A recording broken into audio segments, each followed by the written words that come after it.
I asked my son, I said, hey, you want to go to the gym with me tomorrow morning? He's like, yeah, I want to come. So then I get out of the car. It's like 5:40. I'm trying to walk to the gym. And then he's like, Dad, what? I don't have the right pants on. On the way home, when I was taking Nathan back home, he was upset about it. He was really embarrassed. And he said to me, he's like, Dad, I'm so sorry. He's like, I didn't mean to do that. He's like, I'm so dumb. That's what he said. And I shut that shit down. As soon as you hear a kid say anything like that, you need to smash that, because those words define a child's life. And the story we tell ourselves define our life. If I tell myself I am dumb, I'm going to do dumb things. If I tell myself I'm smart, I'm going to do smart things. If I say I'm a healthy guy, I'm going to choose healthy choices. But if I say I always screw this up, I'm going to screw shit up. The internal script we have is massively important in the results we get in our life. So I'm not going to let my son take that time.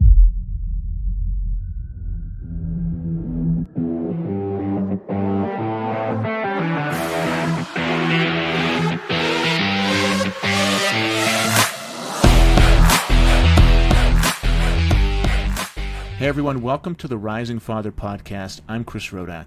Today's podcast is special because it's a sneak peek into our Men of Fire program, Brotherhood calls. We have these 3 times a week, and this one in particular was very impactful, so I wanted to share it with you. This is the first 25 to 30 minutes of our call where I'm sharing stories of my son Nathan, sharing stories of our family trip to Disney on Ice where some families started fighting and how we handled that. I hope you enjoy it. Last night, we went to Disney on Ice, had a great time, and I'll talk about that too. But my son, I asked my son, I said, hey, you want to go to the gym with me tomorrow morning? He's 10 years old. He's not ready for like intense lifting or anything like that, but he is ready to try new things, like just get in the environment of working out in gym, which I work out with him all the time. But I wanted to show him like the big boy gym, show him what it's like. And I brought him, or I said, hey, you want to come? He's like, yeah, I want to come. So I wanted him to get some sleep. So I woke him up at 5 and I was like, all right, let's get ready. Let's go. Let's head out. And he woke up, took him about 5 minutes to get him out of bed. And then he went into the bathroom, wanted to brush his teeth, took his toothpaste out, completely missed his toothbrush, squirted it all over the rug. And we got this like thick, shaggy rug underneath the sink in the bathroom. So squirted that all over the rug. I was like, okay, we got to clean that up now so the ladies don't step in toothpaste first thing in the morning. So we cleaned that up. Took like 5 minutes. Then he brushed his teeth. And then his hair, he likes his hair long, so it was like insane. And he never combs his hair. He will eventually comb his hair whenever he understands that it matters to girls. But right now he doesn't give a shit. He'll go to school with like backwards hoodie on, hair undone, inside out, pants. He doesn't care. So I was like, dude, let's comb your hair. So we comb his hair, takes another 5 minutes. And then we go into his bedroom, we get him dressed, and he's like, can't find what he's wearing. It takes 25 minutes to get out of the house. So it's like 5:25, we get out of the house. He grabs a Gatorade. He's excited to get his Gatorade because I got my gym bag. We were about to leave, and he goes, Dad, I should bring my gym bag too. It's like, yeah, man, grab your gym bag. He's pumped up. He wants to go to the big boy gym with his gym bag. So he grabs his gym bag, grabs his Gatorade, grabs a drink, and we're driving there. We're having a good time. We're talking. It's like 5:30 now. We get to the gym. I get out. I'm like, Nathan, let's go, man. And he looks down and he's like, where's my Gatorade? I don't know. Sitting in the back. He dropped it on the way, dropped the Gatorade somewhere on the way, and he's like rolling around the truck somewhere in the dark. He can't find it. So then he's freaking out because he like wanted to, he wanted to look good at his first time going to the gym. He wanted to have all his stuff. And can't find his Gatorade. So I'm like, all right, dude, let's find your Gatorade. So we look around the back of the seat, he rolled onto the seat. Just another 5 minutes. And then I was like, okay, let's go. So then I get out of the car. It's like 5:40. I'm trying to walk to the gym. And then he's like, Dad. I'm like, what? He's like, I don't have the right pants on. I'm like, what are you talking about? He put these like black tights Under Armour pants on to go underneath some sweatpants he had. And these aren't like girl workout pants. These are like long underwear, basically. And he took those on at home. He put sweatpants on.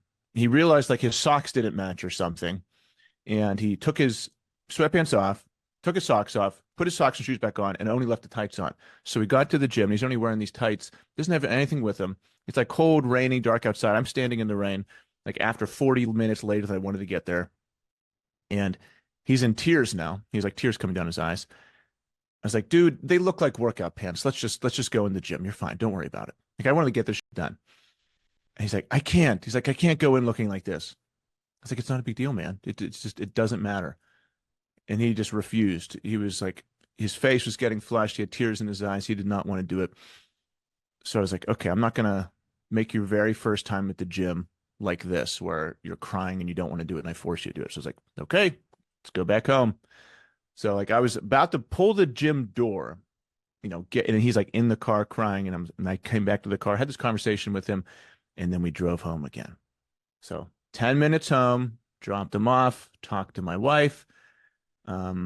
He got his other pants on. I was like, listen, man, you can come back to the gym or you can just stay here. We'll do it until other time. He's like, I want to stay here. I was like, okay. So then I get back to the gym. It's like 5:55 now. And I wanted to get there at like 5 a.m.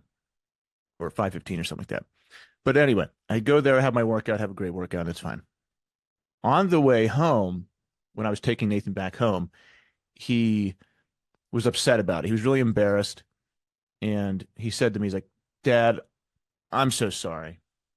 He was like, I, he's like, I didn't mean to do that. He's like, I'm so dumb. That's what he said. And I shut that shit down.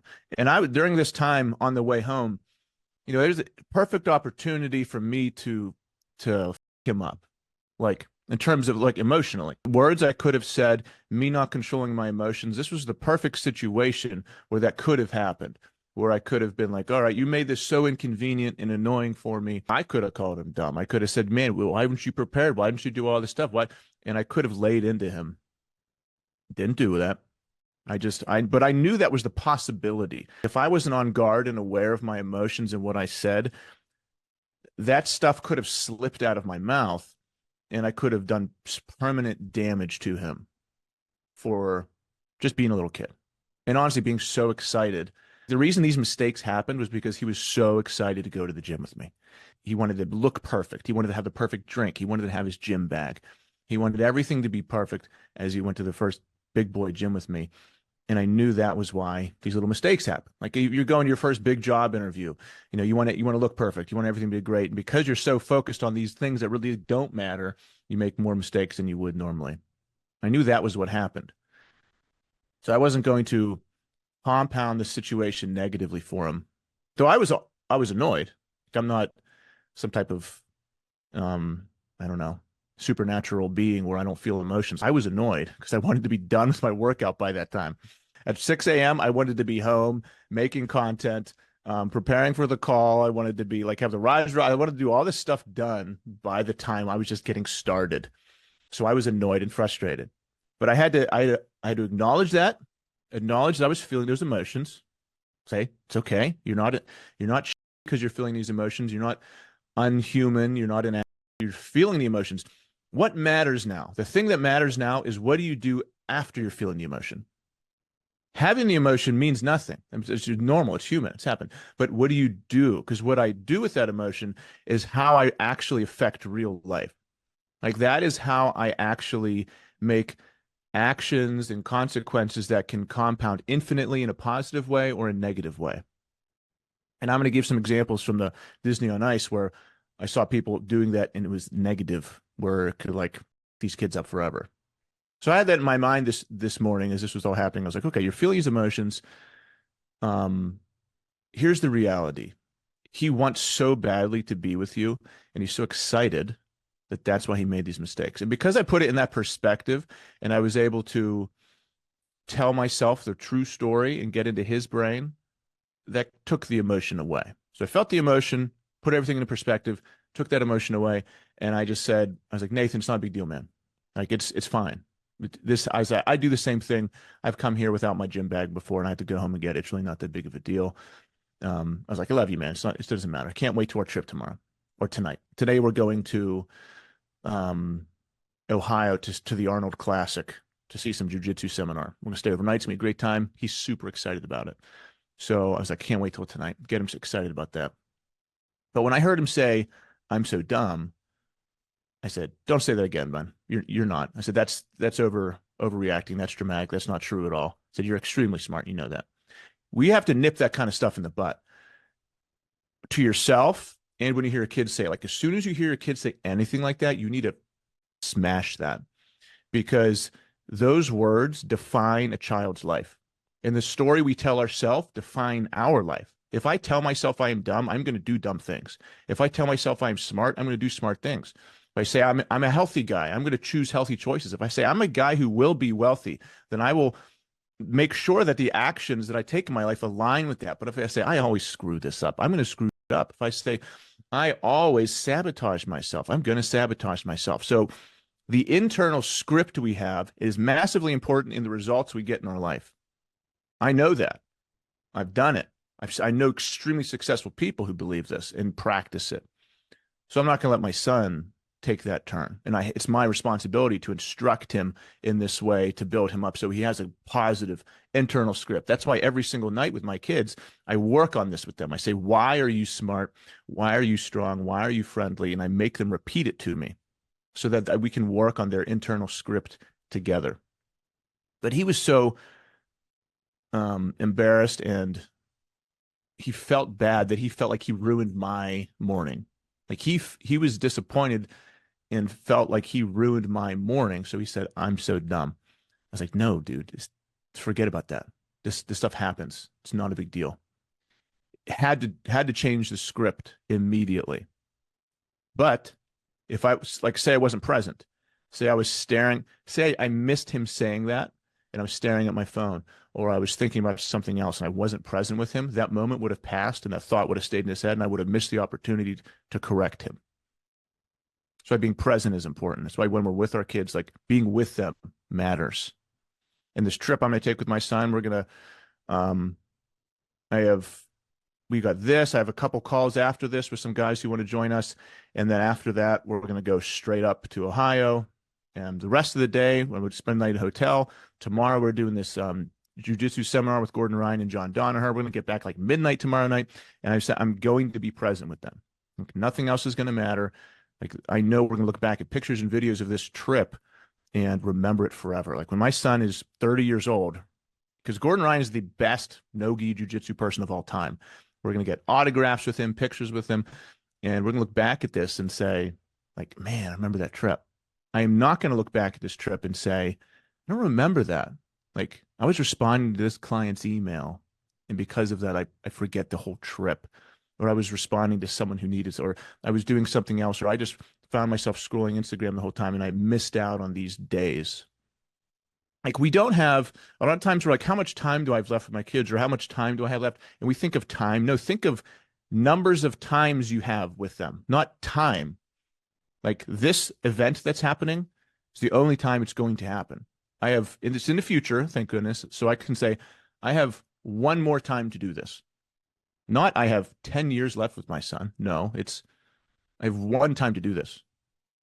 Or like, I don't have 10 years with him. I have, no, 8. He's 10 now. Like, let's just say at 18, he moves out, you know? No, I don't have 8 years. I have 8 summers, 8 more summers, you know? And that's the way we have to look at it to give the importance. So I will be present. But had I not been present in that car ride home, I would have missed that. And I would have missed my opportunity to be a father and teach him. And that kind of thing can happen so easily that we just miss the important things they say. But I didn't. I shut it down. And then I said, no, Nathan, you know you're smart. And he's been turning his shit around these past years at school. He was never he never got bad grades, but he was getting like B's and C's for a couple of years. And then me and my wife were like, all right, we're going to fix this. So we put him on this plan. We put him on tracking and gave him like systems. We gave him systems to improve his schoolwork. And now he's getting straight A's, maybe like 1B as a 4th grader. So fixed it early. Now the rest of his life could be different because me and my wife said, this is important. We're going to be intentional about it. Okay, so that's me. That was this morning. Let's talk about last night. And that was, we went to Disney on Ice. And I posted the Rise Ruck yesterday. I said, bonus Rise Ruck. It's Friday. If you have nothing going on tonight, plan something amazing for your family. Like, just be the leader, be the father, the husband, that your family comes home and like, hey, I got something awesome for you planned.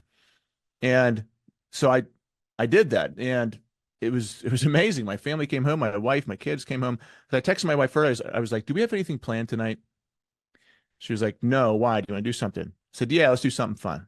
She's like, what do you want to do? I said, I'll surprise you. I'll take care of it. So she's loves musicals. She loves Disney. She wanted to be a musical theater major when she was in college. I knew she'd be excited about seeing Disney on Ice. And when she was a kid, her aunt used to take her to see it. So they get home from school and like, hey guys, we got like 40 minutes left, and then we're gonna go get something to eat, and we're going to Disney on Ice. My wife was excited. My Lauren was like jumping up and down. She was like screaming. It was like I said, we're going to Disney World, but it was just Disney on Ice. Because they thought when they came home, it was just gonna be like a normal night. And we were just hanging out in the house, which is fun sometimes. But it's like, no, Dad planned this awesome, fun thing. And they was like, yes. And then Nathan was like, let's go. He was excited. So we went and had a nice meal. And then we went to Disney on Ice, which was also fun. When we got there, this was a situation. I saw some parenting examples that demonstrated the opposite of what I'm talking about. And I was reading this morning a little bit this book called Healing the Shame That Binds You. And on my Instagram this morning, I posted a story, a little quote from it, talking about letting our children feel emotions and the impact that can have, whether we let them feel emotions or deprive them of feeling their emotions.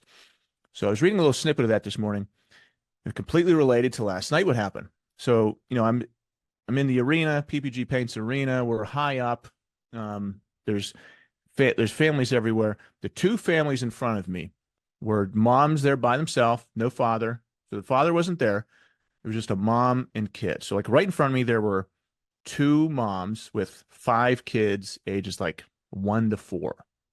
Like kids were screaming and they're passing the kids around, getting up and down. But in front of them was another mom with 2 kids and 2 grandparents. All right. So first observation, there's no father there at all. Dad didn't want to go. There is no dad, or the dad didn't want to go to Disney on Ice, whatever, or had a reason not to go. It's Friday night. Maybe he's out with his buddies. Who knows? I don't know. So father wasn't there. There's moms and their kids. The first situation was a mom who really wanted to take a picture of her 2 kids. Okay, she had a 4-year-old boy who is obese. The mom was extremely obese. The child had his like jeans slipping off his pants. You could see like a plumber's crack. He could barely fit into his seat as like a 4-year-old boy. He was like very, very overweight.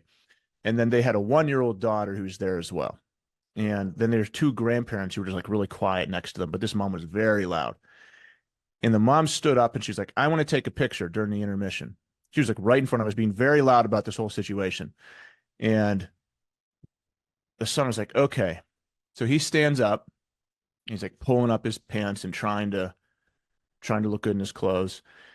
And the daughter's 1 year old, obviously doesn't want to take a picture. So the mom wants this cute picture of the boy holding the baby like this, but it can't happen because it's a 4-year-old and a 1-year-old. And this mom is getting very angry at her kids because she wants to take this picture of them to show that they're having such an amazing time at Disney on Ice. And the kid's like quiet. He's not saying anything. The baby's crying now. The mom reaches out, slaps the baby in the face, and says, you guys better get it together. We're going home. This is like 3 minutes of them standing, 4 and 1-year-old, trying to be there. Like just at Disney on Ice, supposedly, because we're going to do something nice for the children, right? Give them a memory experience to remember. And this parent is ruining it for them. So slaps the baby, says, we're going to leave if you guys don't get your shit together. It's like swearing at them. And like Nathan's looking at me, Lauren's looking at me, Sarah's like nudging me, getting kind of tense in the area. And then the kid like is tearing up and he's like, I'm trying. He's just standing there with the kid. And the baby is like looking around and the grandparents are like trying to help because they feel bad. And then the mom is just like still standing and she's like holding her little wand. She's got like a bright wand trying to wave it to the baby. She just really, really wants these 2 kids to look at her phone so she can take a picture. 5 minutes pass. She hasn't taken a picture yet. Like shit's falling apart. And then she's like threatening them to leave, threatening to take their food away, threatening to take their toys away, and just insulting them, swearing at them till she can get this goddamn picture. The entire intermission was 10 minutes long. Her and her 2 kids stood for 10 straight minutes trying to get this picture. She never took a single picture. Everyone sits down and like it's just bedlam. It's just a pure hell down there. It's chaos. And she's just shaking her head, like texting someone on her phone as her kid's there next to her, just sitting in the seat quiet, and the 1 year old just crying next to them, and the grandparents quiet. Those families are everywhere. Those kind of families are everywhere.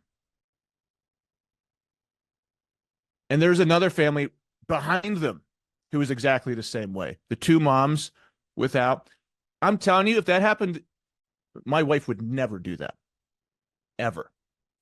But if I was there and I was her husband, 1 second after I saw that, that would have been shut down.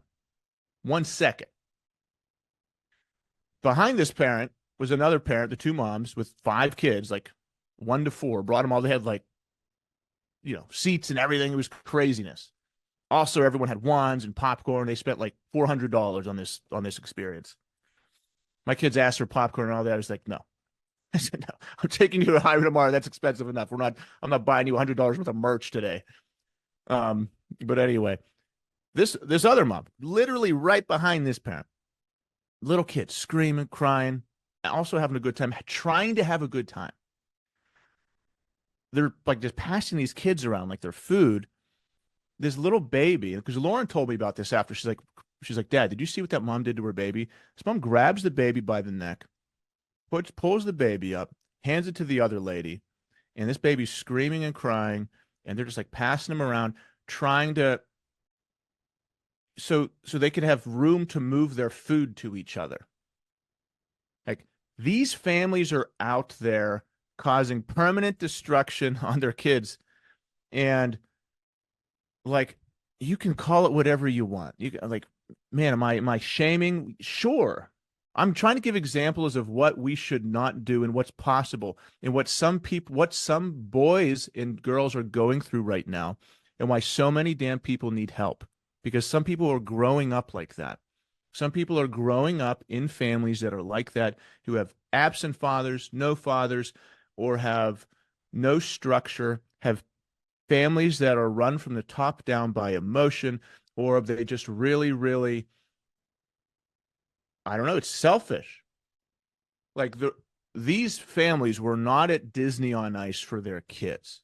Like, they were there maybe to show they were there, social media, maybe they were there to just because they wanted to see Mickey Mouse.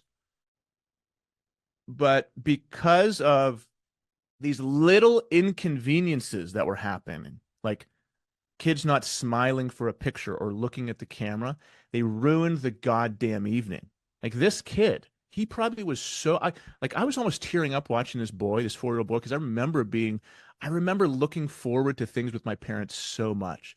Like, because I was one of 9 kids, and I got very, very little individual attention with my dad. So whenever my dad said, "Hey, Chris, we're going to go somewhere, just you and me," I looked forward to it for days, like for weeks. It was so important to me. And I can only imagine if he said, "Oh my God, we're going to Disney on Ice." We could never afford that kind of stuff. Like, for me, if we went to a sit-down restaurant, that was like what the rich people did. So like, if he said, "We're going to Disney on Ice," and he took me there, and then the entire intermission, he was screaming and swearing at me and like slapping my sister, because I would have been devastated for months. Like, my entire personality might have changed. And that was happening right in front of me because someone couldn't control their emotions, because an inconvenience happened that made the adult upset, and their child was not more important than their reaction to what happened. Okay? So something happened that made the adult, this fully formed being that's supposed to be responsible and mature, something happened that made them upset. And after that incident, there was nothing that happened between that and their reaction. There was no perspective. There was no looking back at your life. There was no thinking about what happened. There was nothing. It was just, this happened. This is my reaction. Infinite consequences. That's why we're talking about the importance of having perspective on our lives, the words we say, how we're showing up as a father and husband, as a boss, as people, how we're showing up as a man, the impact of our words and actions on the people around us. That's why it's so goddamn important. because whenever you do not think about it, this is the shit that happens. And the same lady later in the evening was like, to my left was an amazing family. It was a father, mother who I was talking to the whole time about Disney, and her like a 4 or 5 year old boy who was super excited, really cute, and they were just amazing. So I was talking to them the whole time, and the lady who was grabbed her baby by the neck turned around and screamed at this lady's 4 year old boy and said, "He's kicking my chair," and like just screaming at the mom. And she just was quiet and fixed the thing. Those families are out there, and there's also great families, but we have to be the example. And if we have some tendencies towards those kind of behaviors, we have to acknowledge it, dig deep, and fix it. Whether you like, these are extreme examples, and maybe since I haven't taught for a year, I'm less exposed to that now.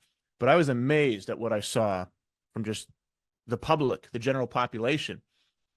Because, like I said, maybe I'm kind of in a bubble now with just awesome guys all the time and awesome fathers. But we definitely have the same emotions running through us. Like, whether or not you will shame your kid for not looking at your phone for a picture, you still have the emotion going through your body at times of, man, I wish my child would do something he's not doing right now. Right? Like, I wish he was not saying that thing. I wish he was doing this thing and not doing that thing. I want this other person who is not me to live differently and make different choices than they are right now. And because I can't control them, it's making me feel a certain way. Like, because I can't force this person who is not me to do something that I want them to do, it's making me feel a certain way. It makes me want to hit something. It makes me want to yell, scream, say something so hurtful that it forces them to obey me right now. We all have those urges. What you do after you have the urge is the thing that matters. You have the urge, then what do? Do you act immediately and cause permanent damage, or do you allow time to pass and use your brain and think, okay, this kid loves me with all his heart. I am everything to him. In the brain and eyes of a child, I am their God right now. I'm their superhero. What words are going to come out of my mouth next? Can either be devastating, or we can use them to build them up. So on my car ride home, that was going through my head. It was, what is the impact of the words I'm going to have on Nathan right now as we're driving home? Is it going to be devastating, or am I going to use my words to build him up? Thankfully, I was able to control my emotions and build him up.